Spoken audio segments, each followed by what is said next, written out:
Welcome to the deep dive. Today, we're really digging into a single source, one with a perspective that's, well, pretty provocative. It is. We're looking at parts of this piece, why you get cancer and how to prevent it, specifically a section called Why Do We Get Cancer? The Truth You've Been Avoiding. Yeah, and truth you've been avoiding definitely sets the tone. It really does. It's not exactly a gentle read. It pushes back hard against the idea that cancer is just, random bad luck or purely genetic. Right. It argues for something much more direct. Maybe uncomfortable, but the source suggests it could be empowering. Absolutely. So our mission today is to unpack what this source is really saying. Exactly. We want to look closely at its main argument, get into the very specific points it makes about daily choices, our environment. And then explore what the source thinks this all means for you, for us, and the kind of control it claims we actually have. Okay, so the core message, the source jumps right in. It does. No beating around the bush. It says point blank, the reason cancer rates are climbing isn't some big mystery. Instead, it suggests the answer lies in. What's the phrase? 1,000 small decisions we make every day. Wow. That's quite a statement. It really shifts the focus, doesn't it? Completely. And the source acknowledges this might be tough to swallow.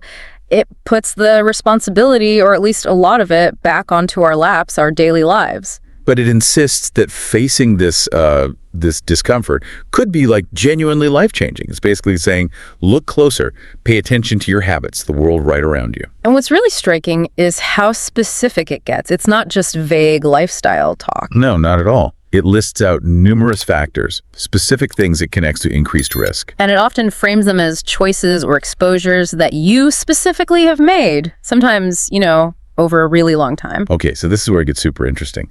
The list is, well, it's long, a bit overwhelming maybe. It can feel that way. But if you start grouping the points, you see a kind of theme emerge. Which is? The source seems to argue that we've drifted, moved away from simpler, more natural ways of living. Towards choices and exposures that maybe our bodies just aren't built to handle constantly. Exactly. Let's start with diet. What we eat and drink. Okay. The source really highlights sugar, frequent sugar intake, and not just the obvious candy bars. Right. It mentions things like sweetened tea or coffee. Right. Daily habits. Yeah, and breakfast stuff. Jam on toast, chocolate spreads, white bread. And it even calls out things we might not think of as sugar, like white rice or refined flour, saying they basically become sugar in the body very quickly. Mm-hmm. Or eating tons of fruit by the kilos. It says thinking it's purely healthy, but ignoring the fructose load. And sodas, obviously. Mm-hmm. Both the sugary kind and the ones with artificial sweeteners like aspartame. It lists those too. And it draws this line, this connection from these habits to developing insulin resistance. Which can lead to diabetes, obesity. Right. And the source adds, kind of pointedly, that often these habits didn't stop, even when those health issues appeared. It suggests this long buildup. It also talks about fats, doesn't it? Contrasting healthy fats with others. It does. It criticizes avoiding traditional fats like real butter or olive oil. And instead, filling the kitchen with palm oil, sunflower oil, corn oil, margarine, trans fats, things the source clearly sees as problematic. Yeah, it frames it as a mistake, prioritizing these processed fats. It even has this harsh line about waiting until one of your organs failed before realizing your mistake. Oof, that's blunt. It really emphasizes the long-term consequences. And it hits on convenience culture, too, saying, you chose ease over making your own simple things. Like tomato paste, pickles, lemon juice, stuff it says takes only minutes. Right. The implication being store-bought versions have additives, preservatives, stuff you end up consuming daily without needing to. And fast food gets a mention, of course. Yeah. The oversized pizzas, triple-decker burgers. Which the source flat out says you ate knowing they are toxic. Again, very direct. It's not just processed food, though. It brings up environmental contamination in food, too. Yeah, eating fish from polluted seas. It specifically calls out middy mussels, calling them the ocean's garbage filter. So contaminants from the environment ending up right on our plate. Exactly. Okay, so that's a big chunk on diet, but then the source pivots to what we put on our bodies. Yeah. And use in our homes. Precisely. And this section is just as detailed, maybe even more surprising for some. Like what? Like brushing your teeth. A daily ritual, right? Sure. It contracts using something ancient and natural like miswak with using a synthetic toothbrush and what it calls chemical toothpaste. Chemical toothpaste? How does it describe that? It calls it basically detergent with mint and sweetener. And it notes that you swallow tiny amounts every single day. Wow. And it suggests alternatives. Yeah, things like baking soda or honey, believe it or not. Right. And makes a really strong claim about laundry products. Laundry detergent and softener. It says they get absorbed through your skin, especially with body heat, and calls them one of the biggest causes of skin cancer. That's a huge claim. That is huge. Does it offer alternatives there too? It does. Simple things again. Borax, which is a mineral, baking soda, or just vinegar as a softener. Okay. What else in the home? Dishwasher residue. Detergent and rinse aid left on plates you eat from every day. Ugh, never thought about that. Alternatives. Same idea. Baking soda and vinegar, simpler, apparently safer. It seems to be a running theme. Replace complex chemicals with simple, natural ingredients. Very much so. It critiques factory-made soap full of chemicals versus making your own with basic stuff like olive oil and lye being the traditional alkali for soap. And it lumps shampoos, deodorants, lotions together as being full of toxins. Just a broad sweep. Yeah. And then cleaning supplies. It links cleaning with bleach and inhaling those fumes to rising lung cancer rates. Seriously, bleach fumes. That's what the source claims. And using toxic bug sprays instead of natural repellents like lemon or vinegar. It mentions the risk of touching those sprayed surfaces than touching food. Right. Cross-contamination. Yeah. Okay, so we've got food, personal care, cleaning. Where does it go next? Broadens out again to the wider environment and technology. Okay, like air pollution. Yep.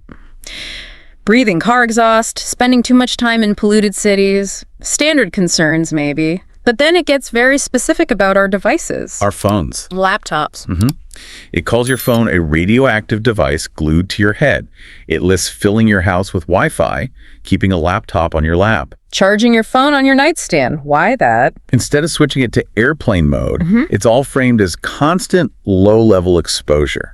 Interesting. Does it connect this to anything specific? Well, it connects the nightstand charging and also nightlights in bedrooms, yours or a kid's, to sleep disruption. How so? It says light at night hinders melatonin production. And it argues melatonin isn't just for sleep. It's your body's critical cancer-fighting hormone, which needs total darkness to work best. So we're potentially messing with our own defenses by having light pollution indoors at night. That's the argument the source makes. It also has a little side point about labels. Labels, like food labels. Yeah. Believing the word organic without really checking what it means, or the certification or the source. Kind of a warning about greenwashing, maybe? Okay. And then it moves on to materials, like the physical objects around us. Exactly. Cookware comes up, aluminum, Teflon, scratched nonstick pans. Why scratch pans? It says you end up eating heavy metal flakes with your food. Yanks. And plastic. I imagine plastic gets a mention. Oh, big time. Plastic containers everywhere. Plastic bags, polyester clothes, synthetic shoes. And the alternative it pushes is Thinking about natural materials again. Pure cotton, bamboo, linen. Things without the same chemical profile. it feels like there's an overarching theme here beyond just avoiding specific toxins. I think you're right. The source kind of ties it all together at the end of this section. How? By talking about a loss of connection, replacing simple stoves with air conditioners, losing touch with nature, forgetting the feeling of the earth under your feet. So it's not just about chemicals, but about a whole way of life, becoming disconnected. Yeah, it even gets a bit poetic, saying we've forgotten how to smile, how to breathe deeply. It paints this picture of modern life as fundamentally unnatural, maybe, unhealthy. Okay, so after laying out this massive, frankly, quite challenging list of daily exposures and habits, what does the source say the result is? The bottom line. The bottom line, according to the source, is stark.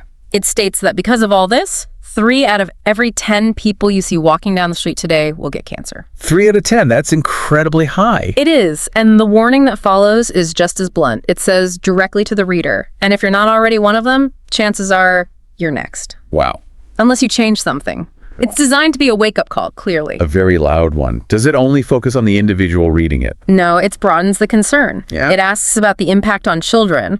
What did they do to deserve a world where every bite, every breath, every object could be a threat? So it's suggesting these aren't just personal choices with personal consequences, but they shape the world for everyone, especially the next generation. That seems to be the implication, Yeah. that we've created an environment with inherent risks baked in. But despite how alarming all that sounds, the source says it's not trying to scare people. Right. It explicitly states the intention isn't fear, but awareness. And it pivots back to empowerment. By saying, You have more control than you think, bringing the focus back to individual agency. so what's the path forward then? If you accept this premise, what does the source tell you to do? It's actually very simple advice, in a way. Just change something. Not overhaul your entire life overnight. No. The advice is incremental. Start small, choose differently, return to nature. Make one better decision today than another tomorrow. That kind of thing. Exactly that. It concludes this whole section by repeating its core belief, because prevention is still the most powerful cure.